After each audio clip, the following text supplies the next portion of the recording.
The NFL makes about $18 billion a year. They've got the biggest TV deals, the most watched games, and a brand so polished it practically glows. But here's the thing about polished surfaces, they hide a lot of dirt. And we're about to dig into all of it. Because behind every Super Bowl parade and every primetime highlight, there's a story the league hopes you'll forget. Stories about owners who lied, players who were silenced, scandals that were buried, and decisions that changed lives while protecting profits. This isn't about Deflategate or Spygate. This is about the stuff that got swept under the rug so fast, you probably never even heard about it. So buckle up, because for the next hour, we're pulling back the curtain on the NFL's dirtiest secrets, the stories they don't want you to remember. Let's start with something the league really doesn't like to talk about. The 1987 strike. You probably know about the 1982 strike, the one that shortened the season and forced the NFL to take labor issues seriously. But 1987? That one got messy in ways the league still tries to downplay. The players walked out demanding free agency and better contracts. Seems reasonable, right? The owners said no. And instead of negotiating, they did something that still makes the NFL Players Association's blood boil. They brought in replacement players, scabs, guys who crossed the picket line, put on NFL jerseys, and played games that counted in the standings. It wasn't just controversial, it was vicious. Real NFL players stood outside stadiums with signs while replacement guys took their jobs.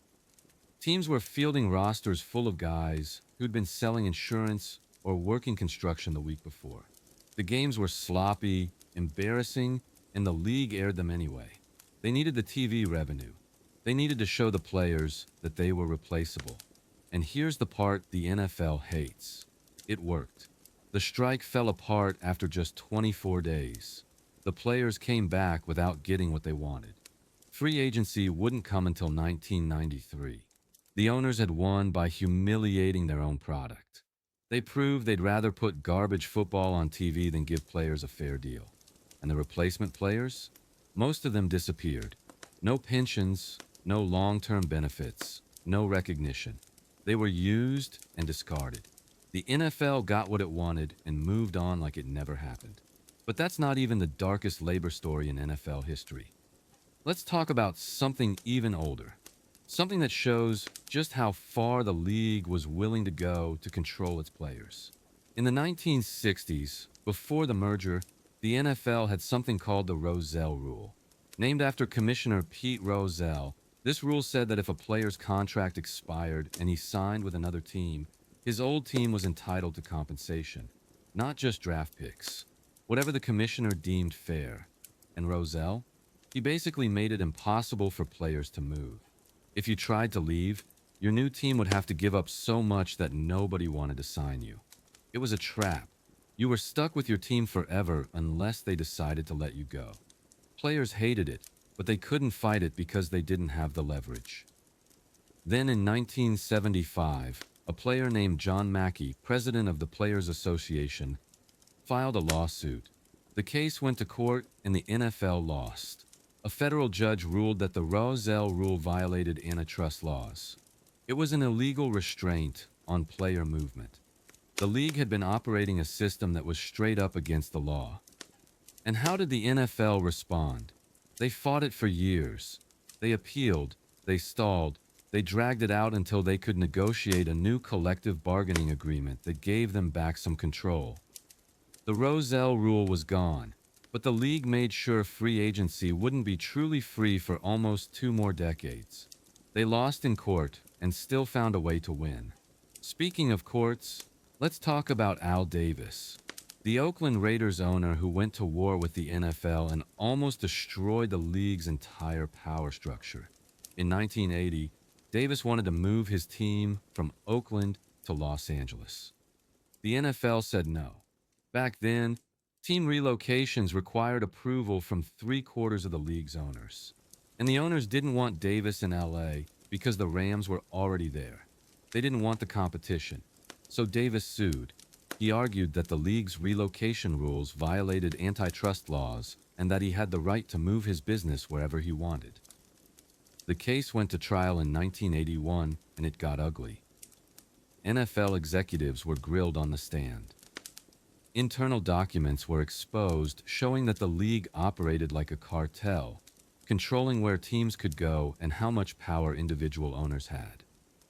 The jury sided with Davis. The NFL lost. And it set a precedent that haunts the league to this day. After that case, owners knew they could move their teams if they were willing to fight. And fight they did. The Colts snuck out of Baltimore in the middle of the night in 1984. The Rams left LA for St. Louis in 1995. The Browns were ripped out of Cleveland in 1995. The Oilers abandoned Houston in 1997. The list goes on. And every time, the NFL tried to pretend it was about stadiums or markets or economics. But really, it was about power and money. And Al Davis had shown them they could get away with it.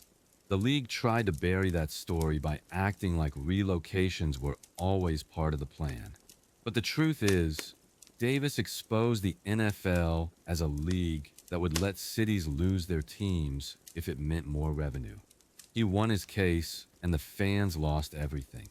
Let's shift gears and talk about something the NFL really doesn't want you Googling: the head injury cover-up. And no, I'm not talking about the concussion crisis that became public in the 2000s. I'm talking about what happened before that. Back in the 1990s, the NFL knew. They knew players were suffering brain damage. They knew hits to the head were causing long-term problems. And they actively worked to suppress that information. In 1994, the NFL created the Mild Traumatic Brain Injury Committee. Sounds official, right? Like they were taking it seriously. Except the chairman wasn't a neurologist or a brain specialist. It was a rheumatologist named Elliot Pellman, a guy whose expertise was in joints, not brains. And the committee's job wasn't to study the problem. It was to deny it. For over a decade, the committee published papers claiming that concussions in the NFL were no big deal. They said players could return to games immediately after being knocked out.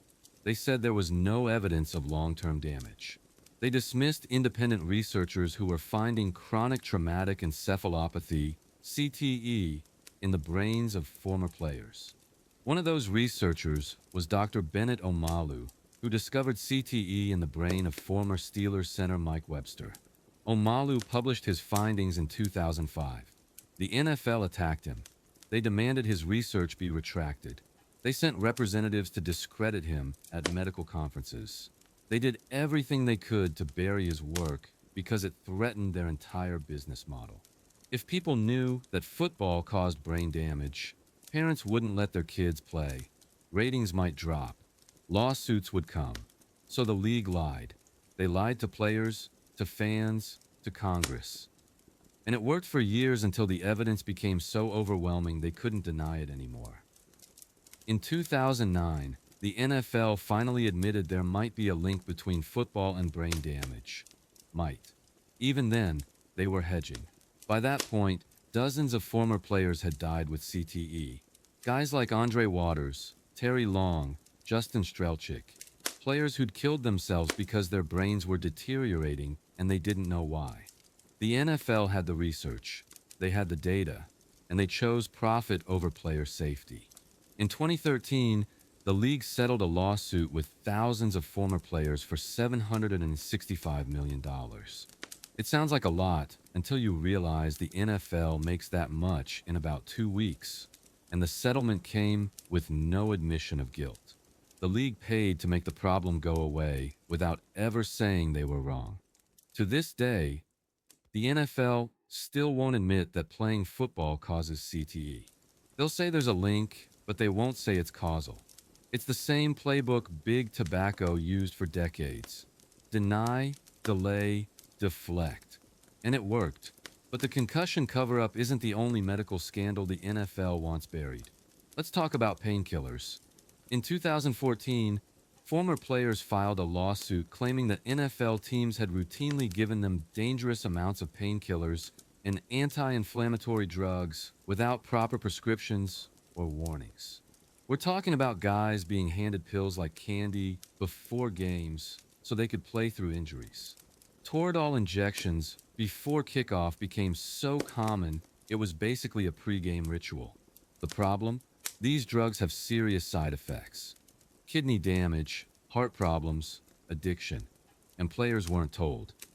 They were just told to take them and get on the field. The lawsuit included declarations from hundreds of former players describing how team doctors would line them up and inject them without explaining what they were getting. Some guys said they were given pills in unmarked containers. Others said they were pressured to take medication even when they refused. One former player said he was given so many painkillers during his career that he became addicted and spent years battling substance abuse after retirement. The NFL denied everything. They said team doctors followed proper protocols and that players were informed. But in 2014, the Drug Enforcement Administration raided multiple NFL teams as part of an investigation into painkiller distribution. They were looking into whether teams were illegally dispensing prescription drugs. The raids were huge news for about a day. Then the story disappeared. The NFL settled the lawsuit in 2017 for $89 million. And just like with the concussion settlement, there was no admission of wrongdoing. The league paid to make it go away. Here's another one the NFL hopes you forgot. In 2003, the league tried to stop ESPN from airing a show called Playmakers. If you're old enough, you might remember it.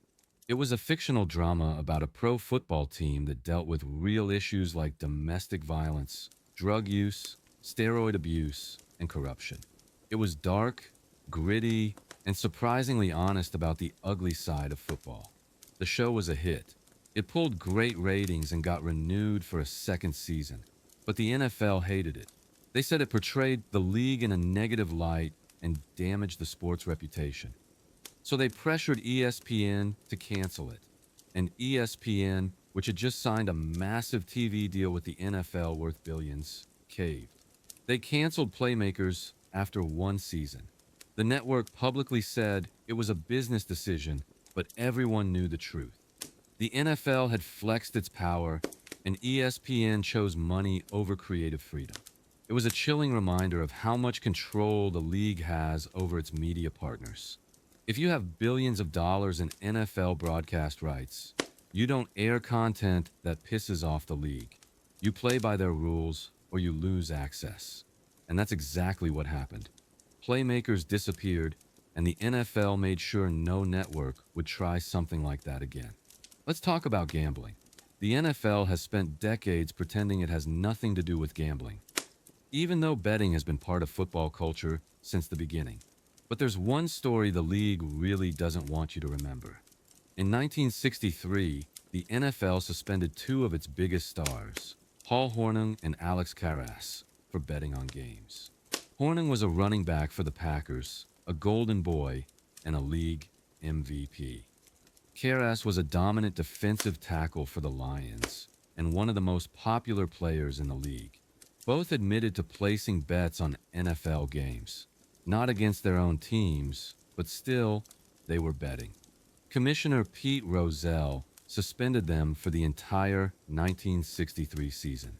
It was a massive scandal. The NFL's image was built on integrity and the idea that games were fair and uncompromised. Having star players betting threatened all of that. But here's what the league doesn't talk about. The investigation that led to those suspensions also uncovered that betting on NFL games was widespread. Players, coaches, even some team executives were involved. But Rozelle only punished Hornung and Karras. He made examples of them and let everyone else slide. Why? Because suspending half the league would have been a PR disaster.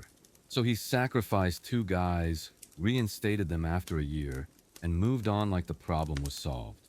It wasn't. Betting continued. It just went more underground.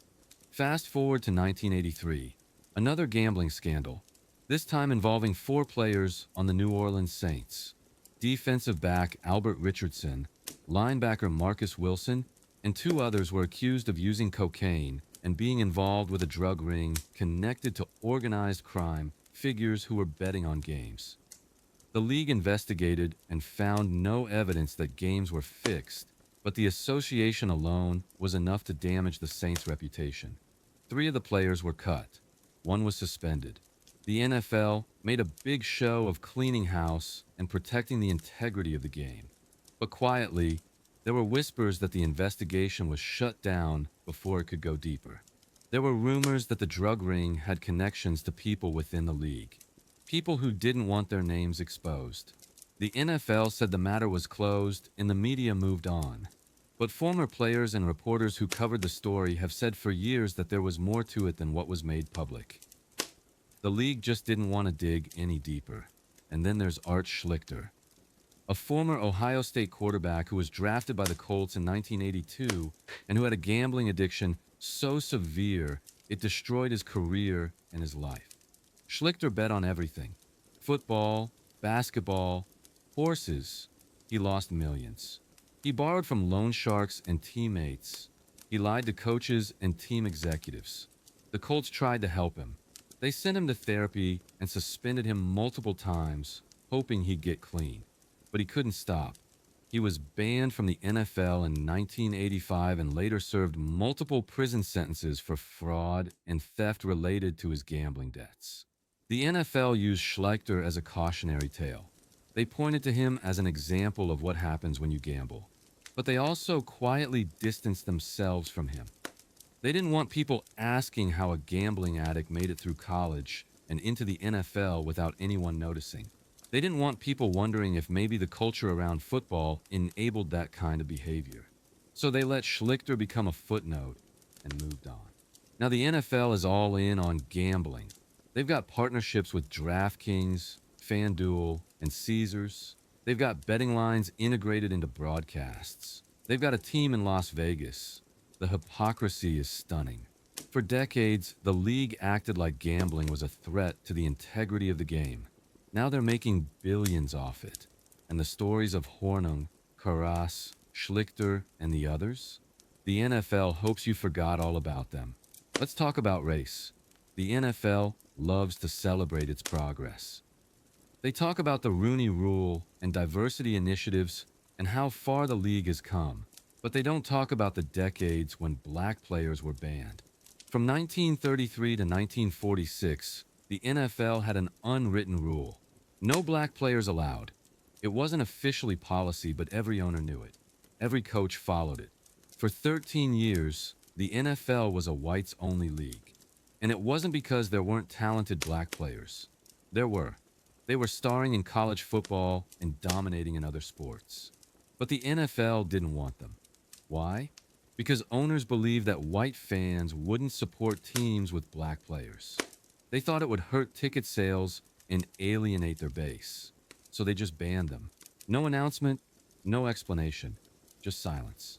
Then in 1946, the Cleveland Rams were set to move to Los Angeles. The Los Angeles Coliseum Commission told them they could only use the stadium if they integrated their team. The Rams agreed and signed Kenny Washington and Woody Strode, two former UCLA stars. That same year, the Cleveland Browns of the new All-America Football Conference signed Marion Motley and Bill Willis. And just like that, the color barrier was broken. But not because the NFL wanted to do the right thing, because they were forced to. And even after integration, black players faced discrimination at every level. They were paid less than white players. They were cut more easily. They were told they couldn't play certain positions like quarterback or center because those required intelligence and leadership. It was the era of stacking, where black players were funneled into positions like running back and defensive back, while white players were groomed for the thinking positions. This wasn't subtle. It was systematic, and the league did nothing to stop it. In fact, some coaches openly endorsed it. In the 1970s and 80s, black quarterbacks were still a rarity.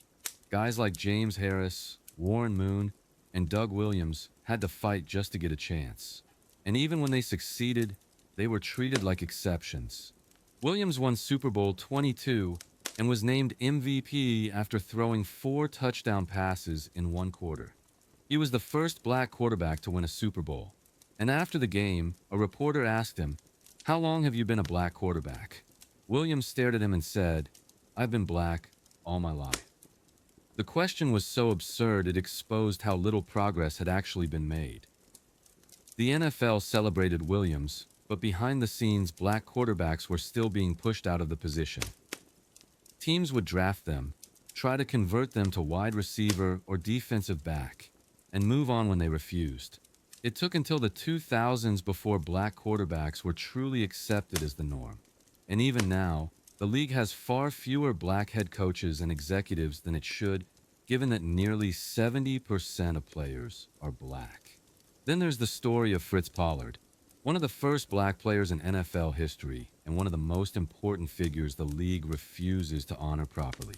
Pollard played in the 1920s, back when the league was still called the American Professional Football Association. He was a star running back, and in 1921, he became the first black head coach in league history, leading the Akron Pros. Think about that. The NFL had a black head coach in 1921. Then after integration was quietly ended in 1933, it would take until 1989 for the league to have another black head coach. That's 68 years. Pollard was erased from NFL history for decades. The league didn't talk about him. They didn't celebrate him. They didn't even acknowledge that he existed. It wasn't until 2005 that he was finally inducted into the Pro Football Hall of Fame. By then, he'd been dead for 23 years. The NFL loves to talk about progress, but they don't talk about Fritz Pollard. They don't talk about the ban. They don't talk about how long it took to fix what should never have been broken. Let's move to something the league absolutely hates discussing: the mystery around the death of several former NFL players. We've talked about CTE and how the league covered up brain injuries, but there are specific cases that are even darker. Take Dave Duerson, a former safety for the Bears and Giants who won a Super Bowl and had a successful post-playing career. In 2011, Duerson shot himself in the chest. Not the head, the chest. Why? Because he wanted his brain to be studied. Before he died, he sent a text to his family asking them to donate his brain to researchers studying CTE. He knew something was wrong with him. He'd been suffering from memory loss, depression, and mood swings, and he wanted answers. His brain was studied, and researchers confirmed he had advanced CTE. Duerson had killed himself because his brain was destroying him, and he knew it. The NFL barely acknowledged his death. They released a statement offering condolences, but they didn't talk about why he died or what it meant. They didn't want the conversation. Then there's Junior Seau, one of the greatest linebackers in NFL history. 12-time Pro Bowler, first ballot Hall of Famer.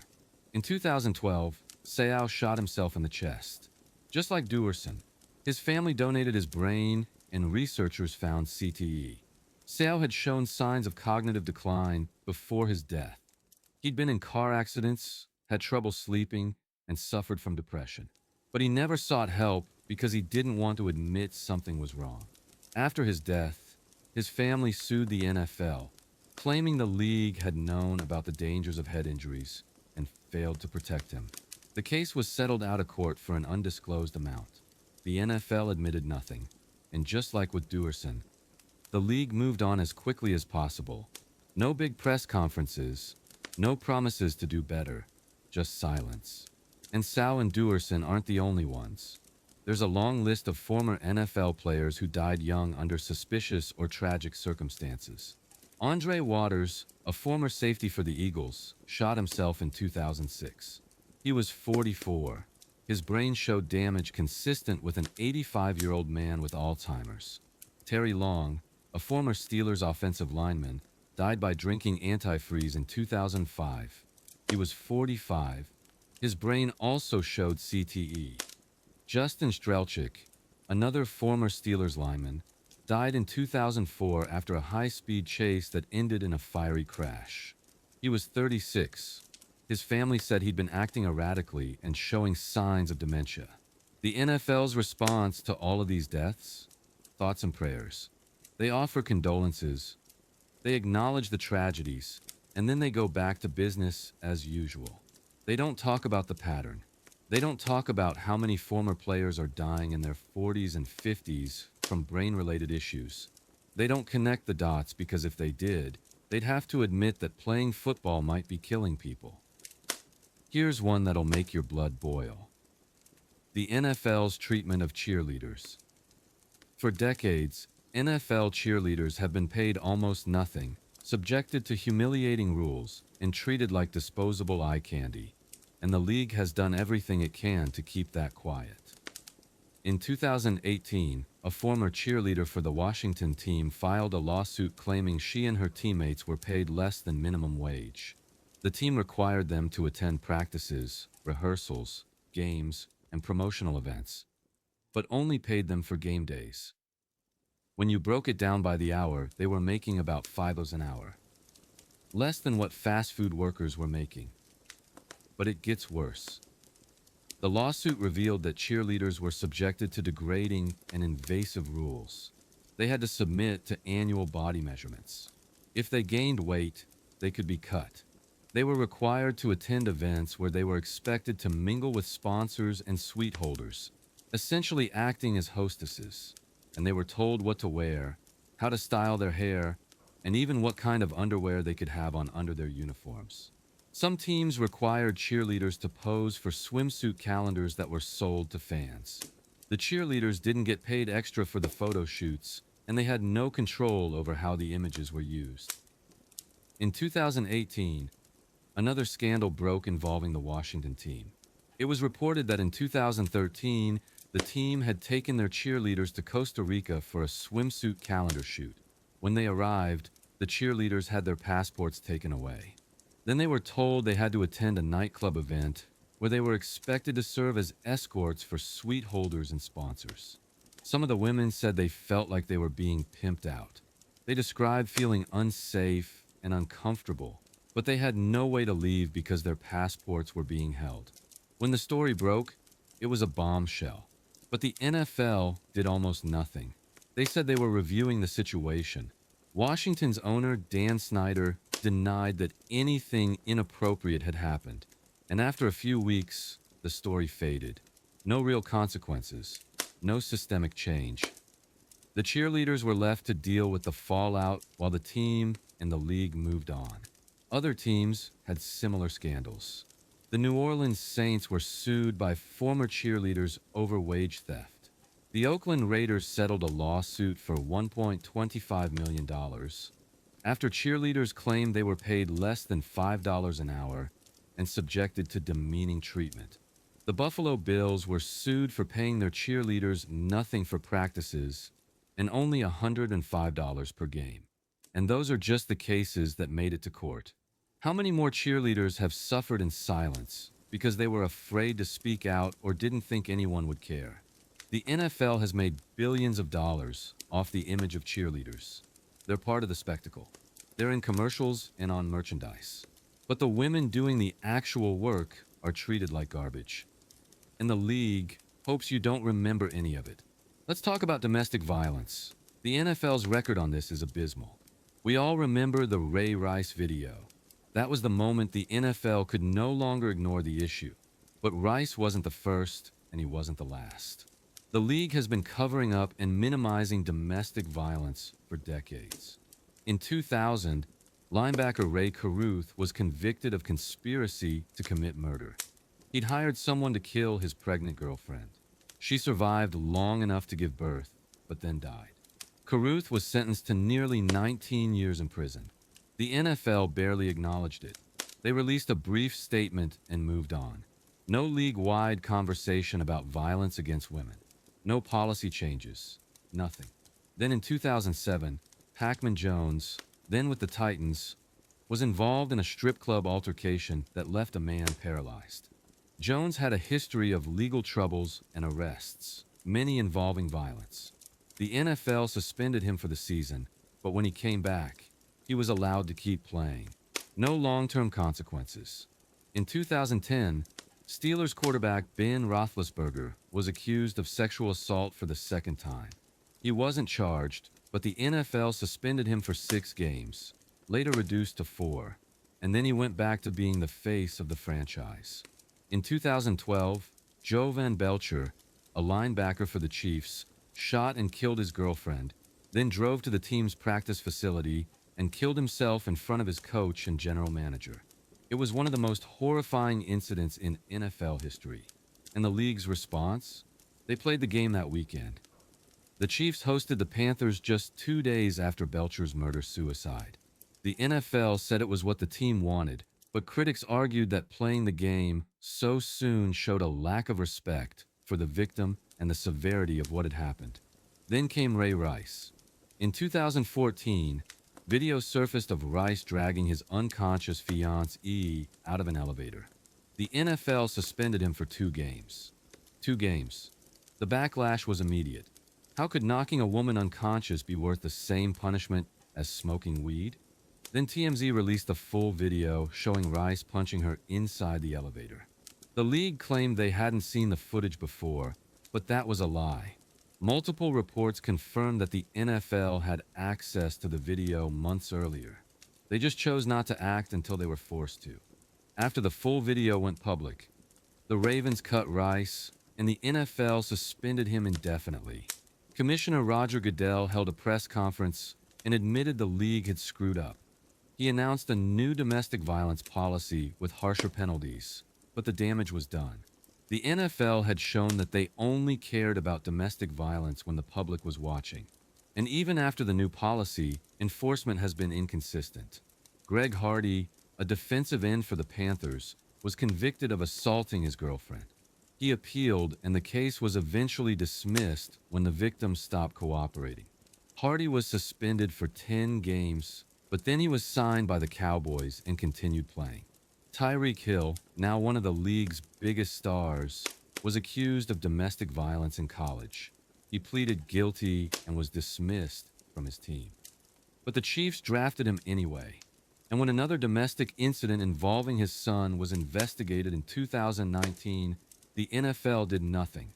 Hill kept playing and is now making millions. The NFL wants you to believe they take domestic violence seriously, but their actions tell a different story.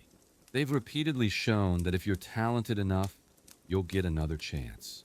The league will issue a statement, maybe a short suspension, and then everyone moves on. Meanwhile, the victims are forgotten. Their names aren't in the headlines, their stories aren't told. The NFL buries them and keeps the focus on the game. Let's talk about something that barely gets mentioned anymore. The mystery of Ray Caruth's son. Remember, Caruth was the player who hired someone to kill his pregnant girlfriend. She died, but the baby, Chancellor Lee Adams, survived. He was born prematurely and suffered permanent brain damage due to oxygen deprivation during the attack. Chancellor has cerebral palsy and requires constant care. He's been raised by his grandmother, Sandra Adams, who has spent the last 2 decades caring for him while Ray Caruth sat in prison. When Caruth was released in 2018, after serving 19 years, he said he wanted a relationship with his son. Sandra Adams said absolutely not. In the NFL, they've never mentioned Chancellor. They've never highlighted his story or offered support. He's the victim of an NFL player's crime, and the league acts like he doesn't exist. That's how the NFL handles uncomfortable truths. They just pretend they're not there. Here's another buried story: the drug overdose death of Tyler Sash. Sash was a safety for the Giants who won a Super Bowl in 2011. He was cut in 2013 and struggled to find another team. He moved back to his hometown in Iowa, and in 2015, he died of an accidental overdose of pain medication. He was 27 years old. After his death, his family donated his brain for CTE research. The results showed he had stage 2 CTE, an advanced level of brain damage for someone so young. His family said Sash had been suffering from memory loss, headaches, and depression. They believed the pain medication he was taking was a result of injuries sustained during his playing career. But the NFL never investigated. They never reached out to the family. They never asked if there was more they could have done. Sash's death was barely covered by the media, and the league moved on like it never happened. Then there's the case of Phillip Adams, a former defensive back who played for several teams in the early 2010s. In 2021, Adams shot and killed 6 people in South Carolina. including a prominent doctor, his wife, their two grandchildren, and two HVAC workers. Then he killed himself. It was a horrifying massacre. Investigators found no clear motive, but Adams' family said he'd been suffering from severe mental health issues in the years after his NFL career ended. His brain was later studied and found to have severe CTE. The NFL released a statement offering thoughts and prayers, but they didn't address the bigger question. How many more former players are walking around with brain damage that could lead to violence? How many more tragedies are waiting to happen? The league doesn't want to talk about it because the answer is terrifying. Let's shift to something the NFL has spent decades trying to spin: steroid use. In the 1980s and 90s, the NFL had a massive steroid problem. Players were getting bigger, faster, and stronger at rates that didn't make sense. But the league didn't test for steroids. They didn't have a policy. They just looked the other way because the game was better with superhuman athletes smashing into each other. Then in 1989, Sports Illustrated published a story estimating that 50 to 75% of NFL players were using steroids. The league denied it. They said their players were just working harder and training smarter, but the evidence was everywhere. Linemen who used to weigh 250 pounds were suddenly 320. Linebackers were running 4.5 40-yard dashes. It wasn't natural. In 1990, Congress held hearings on steroid use in sports. NFL representatives testified and said the league was clean. They weren't. It wasn't until the mid-2000s, after the Balco scandal in baseball, that the NFL finally implemented real testing. And even then, the testing was weak. Players could still beat the system with masking agents and designer steroids. One of the most infamous cases was Shawnee Merriman. The linebacker was named Defensive Rookie of the Year in 2005 and made the Pro Bowl in his first 2 seasons. Then in 2006, he tested positive for steroids and was suspended for 4 games. But here's the kicker. He was still allowed to go to the Pro Bowl that year despite the suspension. The NFL said the Pro Bowl voting happened before the test results came back, so they weren't going to take away the honor.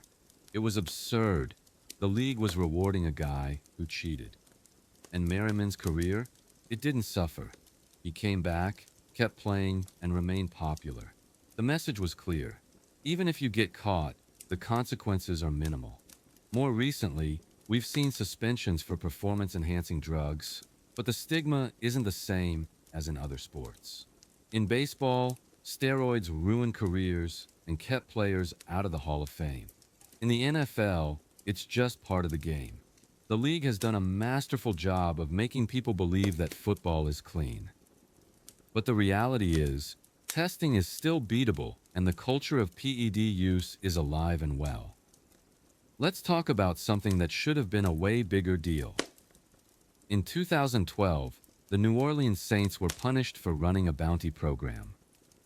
We covered this earlier in terms of player safety, but there's another angle the NFL doesn't want you thinking about. The culture that allowed it to happen. Bountygate wasn't just one coordinator and a few players. It was systemic. Defensive players were paid cash bonuses for knocking opponents out of games. They had a price list. $1,000 for a forced fumble. $1,500 for a big hit that led to an injury. And this wasn't happening in secret. Coaches knew. Players talked about it openly. It was part of the locker room culture. And it wasn't just the Saints. Multiple former players have said that bounty systems existed on other teams too. They just didn't get caught. The NFL acted like the Saints were an isolated incident, but that's nonsense. The league has built its entire brand on violence. They market the big hits. They put them in commercials and highlight reels. They sell the brutality. So when players took that mindset to its logical extreme and started paying each other to hurt opponents, the league acted shocked.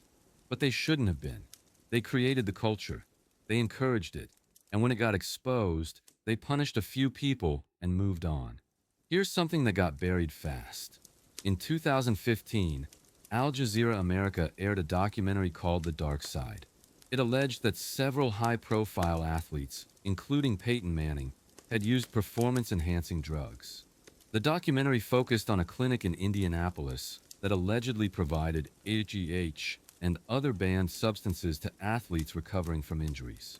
Manning was named as someone who had received shipments of HGH to his wife's name while he was recovering from neck surgery.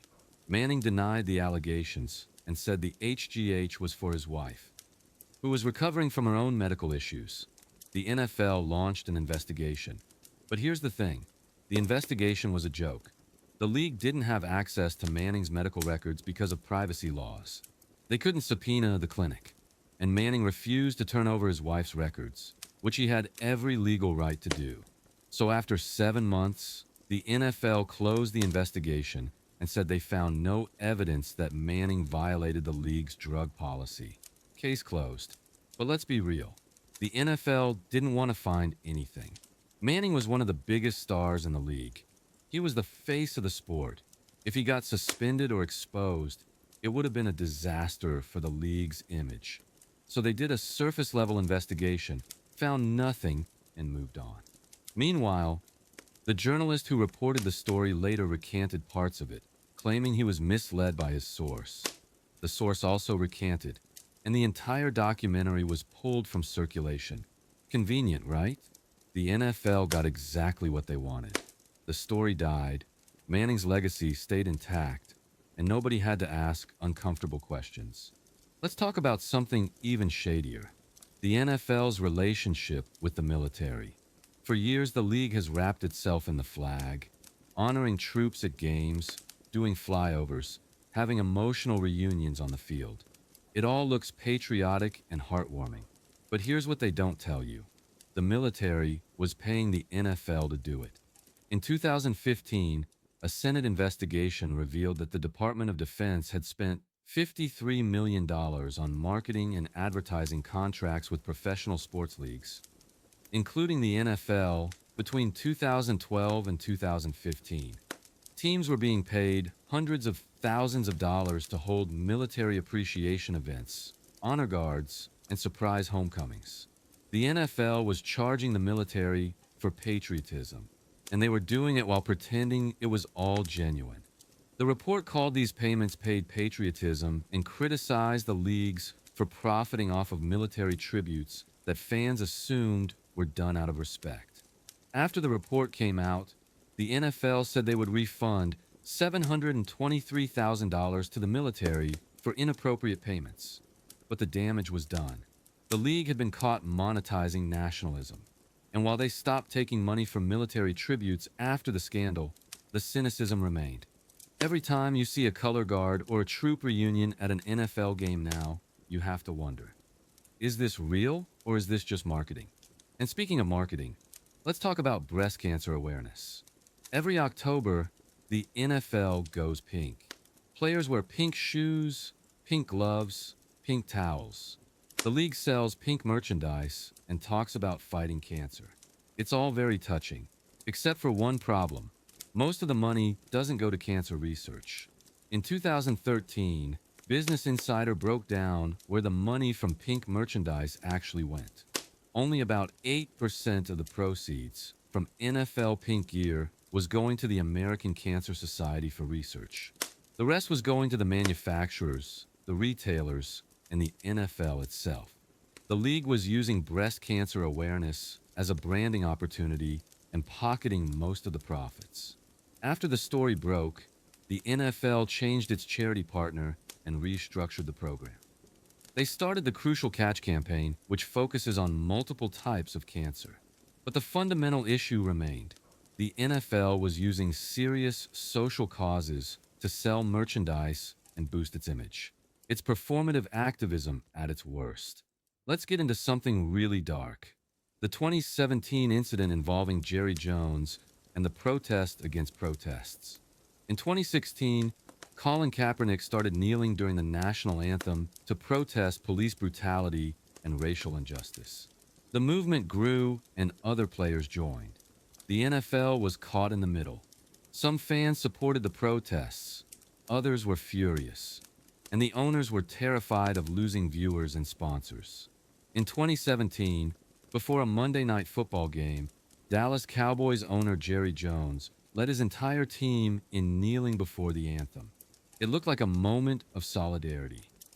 But then the anthem started and everyone stood up. Jones had staged a PR stunt. He wanted credit for being supportive without actually supporting the protest. Later, Jones said that any Cowboys player who disrespected the flag wouldn't play. He went from kneeling with his players to threatening them. It was a perfect example of the NFL's hypocrisy. The league wanted to appear progressive without taking a real stand. They wanted to have it both ways. And when it became clear that couldn't happen, they chose money over principle.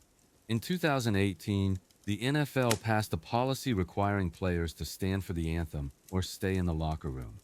If they knelt, their team would be fined. The policy was challenged by the Players Association and eventually the league backed off. But the message was clear. The NFL cared more about optics and revenue than about the issues their players were raising. And what happened to Colin Kaepernick? He never played another snap in the NFL. After the 2016 season, he opted out of his contract with the 49ers and became a free agent. Despite being a starting caliber quarterback, no team signed him. The league claimed it had nothing to do with his protests, but come on. Backup quarterbacks with a fraction of his talent were getting signed. Guys who hadn't played in years were getting workouts. But Kaepernick couldn't even get a phone call. He was blackballed. In 2017, he filed a grievance against the NFL alleging collusion. In 2019, the case was settled for an undisclosed amount. The NFL admitted nothing, but they paid him to go away. And even after the settlement, even after the nationwide protests in 2020 following George Floyd's death, even after the NFL admitted it was wrong to silence players, Kaepernick still didn't get signed. He held a workout in 2019 that was attended by scouts from multiple teams, but nothing came of it. The league had made an example of him, and they weren't going to undo it. Let's shift to another controversy the league hopes you forgot. In 2007, Senator Arlen Specter of Pennsylvania launched an investigation into the NFL's destruction of the Spygate tapes. After the Patriots were caught videotaping the Jets' defensive signals, the NFL confiscated all the tapes and notes from New England's system. Then Commissioner Roger Goodell destroyed them. He claimed it was to prevent the tapes from leaking and becoming a distraction. But Specter wasn't buying it. He argued that destroying the evidence looked like a cover-up and raised questions about how widespread the cheating was and whether other teams were involved. Specter held hearings and demanded answers. Goodell testified and insisted there was nothing suspicious about destroying the tapes. He said the Patriots had been punished appropriately and the matter was closed. But former players and coaches came forward saying they believed the Patriots had been doing this for years and that the league knew about it. Some even suggested that other teams were doing similar things and that the NFL destroyed the tapes to avoid a league-wide scandal. The investigation eventually fizzled out. Specter moved on to other issues, and the NFL breathed a sigh of relief. But the questions never really went away. What was on those tapes? How long had the Patriots been cheating? And why did the league destroy evidence instead of using it to clean up the sport? Here's another one. The mystery of why the NFL doesn't release its all-22 film to the public. For years, fans and analysts begged the league to make coaches' film available. This is the footage shot from high above the field that shows every player on every play. It's the film that coaches use to study opponents and evaluate performance. And it's the only way to truly understand what's happening on the field. But the NFL refused to release it. They kept it internal for decades. Why? Because if fans could see the all-22, they'd see things the league doesn't want them to see. They'd see holding penalties that don't get called. They'd see receivers giving up on routes. They'd see quarterbacks missing wide-open players. They'd see how much of the game is actually poorly played. The broadcast angles make everything look fast and exciting. The all-22 shows the truth, and the truth isn't always pretty. Finally, in 2011, the NFL started offering all-22 access through its Game Pass subscription service. But even then, It's buried behind a paywall, and casual fans don't know it exists. The league still controls the narrative by controlling what footage most people see. Let's talk about stadium deals. The NFL has perfected the art of getting taxpayers to fund private stadiums for billionaire owners. It's one of the biggest scams in professional sports, and the league doesn't want you to think too hard about it. Here's how it works. An owner threatens to move their team unless the city builds them a new stadium. The city, desperate to keep the team, agrees to use public money to fund construction. The owner contributes a portion, but the majority comes from taxpayers through bonds, taxes, or other funding mechanisms. Once the stadium is built, the owner gets to keep all the revenue from tickets, concessions, luxury suites, and naming rights. The public gets nothing except the privilege of still having a team. And if attendance drops or the team struggles, the taxpayers are still on the hook for the debt. It's a scam, and it's happened over and over.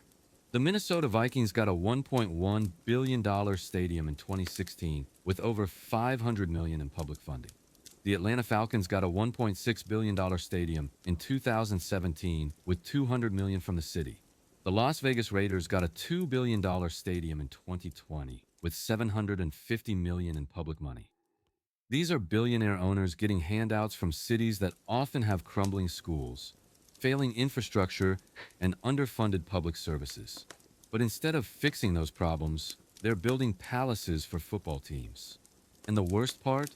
The economic studies show that stadiums don't provide the financial benefits cities are promised.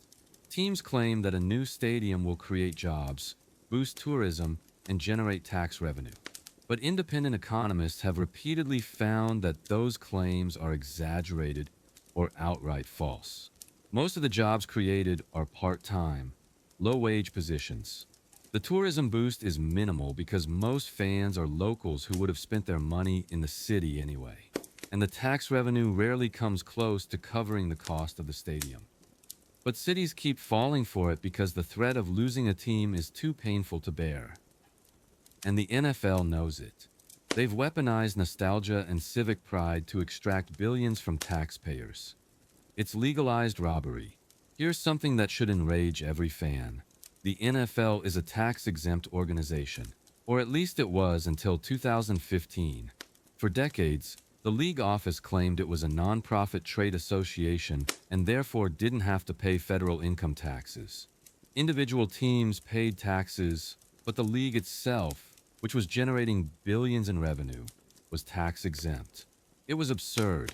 The NFL was printing money and not paying taxes on it. In 2013, Senator Tom Coburn introduced a bill to strip the NFL of its tax-exempt status. He called it a billion-dollar nonprofit that paid its commissioner over $44 million a year.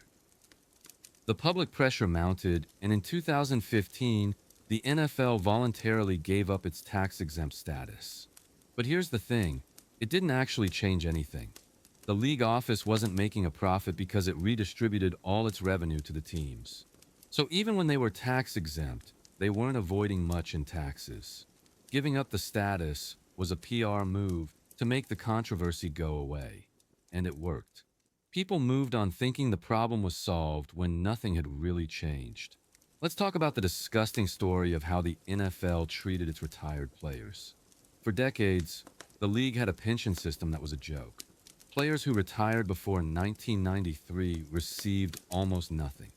Guys who played in the 60s, 70s, and 80s, the legends who built the league, were living on pensions of $200 or $300 a month. Meanwhile, the NFL was making billions. Some of these former players were destitute. They couldn't afford medical care. They were working minimum wage jobs just to survive. And the league didn't care. It wasn't until 2011, under pressure from former players and advocacy groups, that the NFL finally increased pensions for pre-1993 retirees. But even then, the increases were modest. Guys who played 10 or more seasons saw their pensions go up to around $1,000 a month. That's still poverty level. Compare that to what current players make, and it's insulting. The league's excuse was always that the pension fund was collectively bargained, and that older players weren't entitled to the same benefits as modern players. But that ignores the fact that those older players built the foundation that allows the NFL to make $18 billion a year today. They sacrificed their bodies, their health, and in many cases, their futures. And the league rewarded them with scraps. One of the most heartbreaking stories is that of Mike Webster. Webster was a Hall of Fame center for the Steelers who played 17 seasons and won 4 Super Bowls. After he retired, his life fell apart. He suffered from dementia, depression, and cognitive decline caused by the repeated head trauma he endured during his career. He became homeless, living in his car or in train stations. He couldn't hold down a job. He lost his family. He lost everything. Webster applied for disability benefits from the NFL, claiming that his football career had left him mentally incapacitated. The league fought him. They argued that he wasn't disabled and that his problems weren't caused by football. It took years of legal battles before Webster was finally awarded disability. By then, he was broken. He died in 2002 at age 50. After his death, Dr. Bennett Omalu performed an autopsy and discovered that Webster's brain showed signs of chronic traumatic encephalopathy, CTE. It was the first time CTE had been identified in an NFL player. Webster's story should have been a wake-up call for the league. Instead, they tried to discredit the research and silence the doctors. They chose profits over people.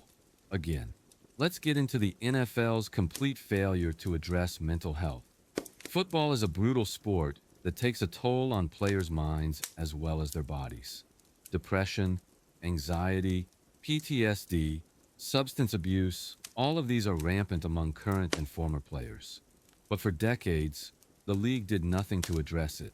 There was a stigma around mental health. Players were taught to be tough, to push through pain, to never show weakness. Asking for help was seen as soft, and the league reinforced that culture. It wasn't until the 2010s, after several high-profile suicides and mental health crises, that the NFL started taking the issues seriously. In 2016, they hired their first director of wellness and clinical services. They started offering mental health resources and counseling. But by then, the damage was done.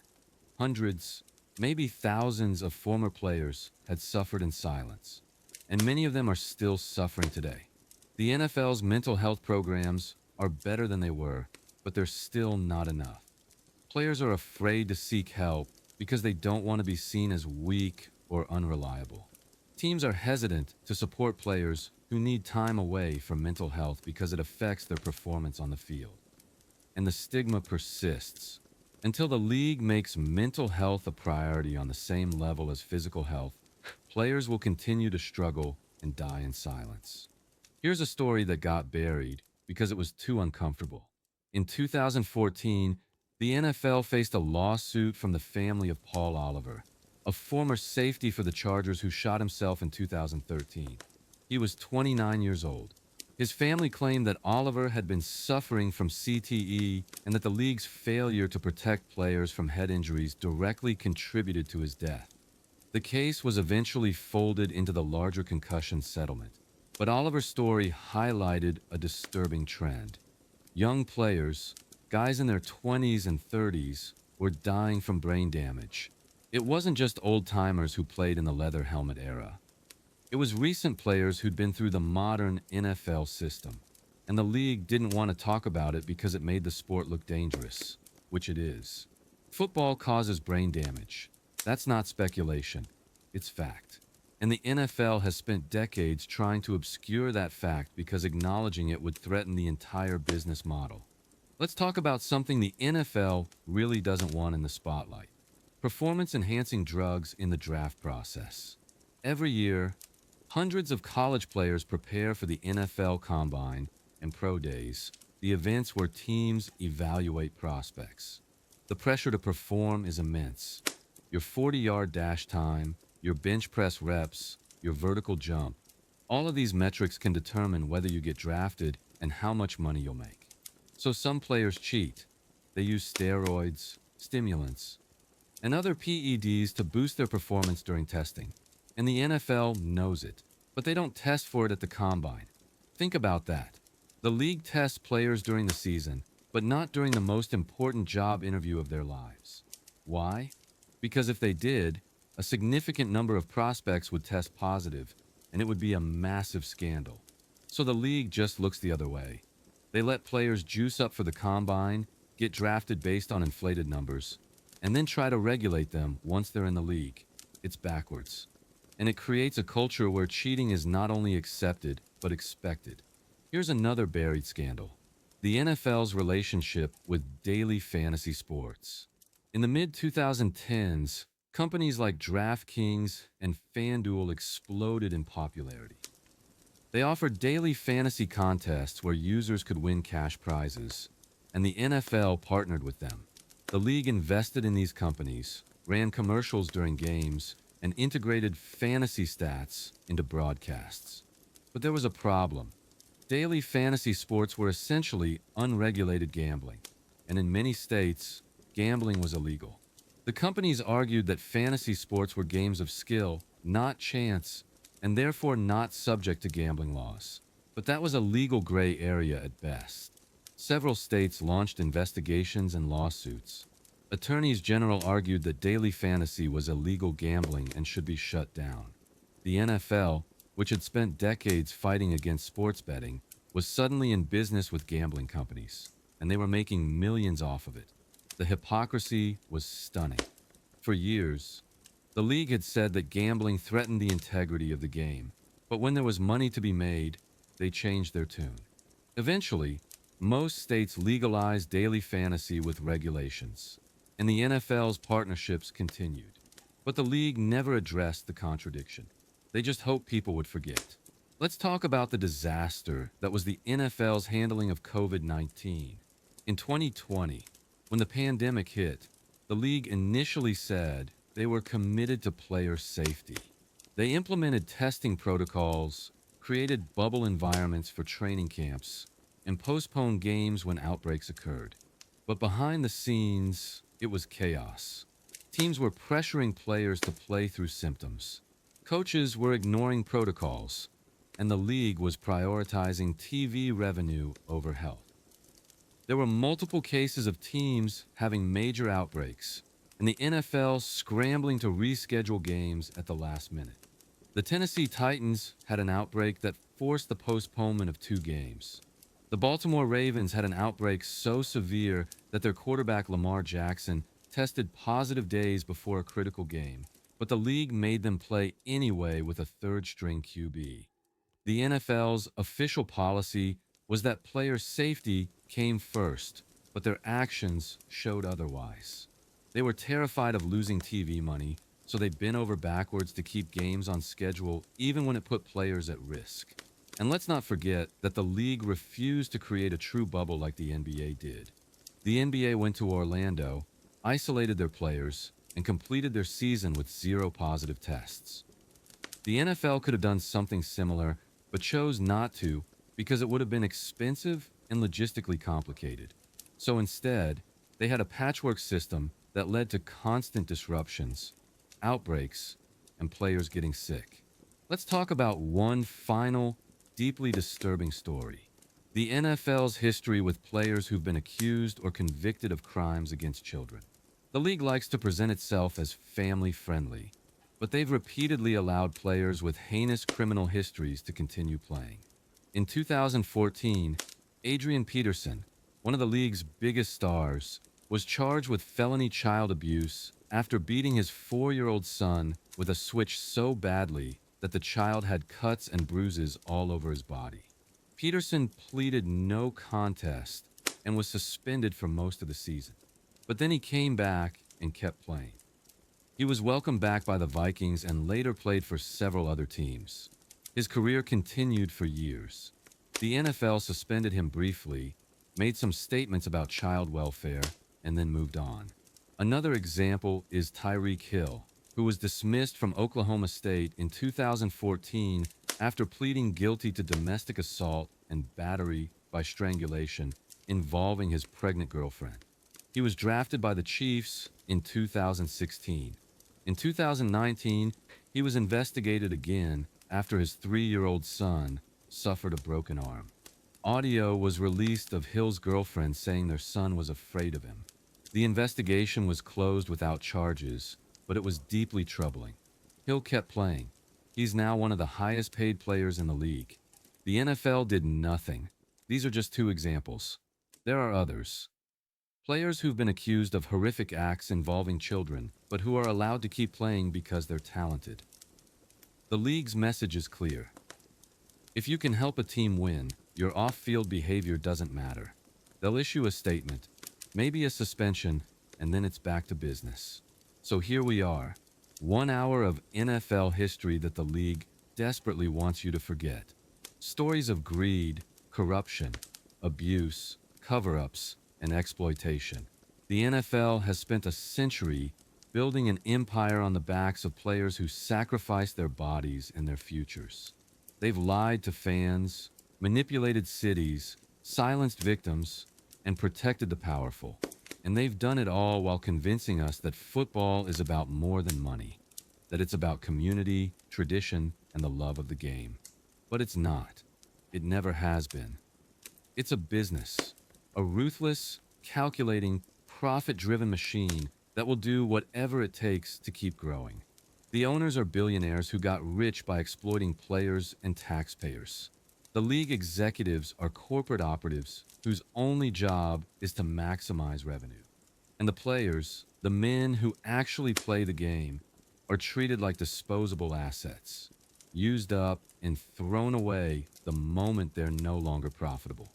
This is the real NFL, not the glossy primetime broadcasts or the Super Bowl commercials or the feel-good stories about overcoming adversity. This is the truth behind the shield. And now you know. The question is, what are you going to do about it? Probably nothing, and the NFL is counting on that.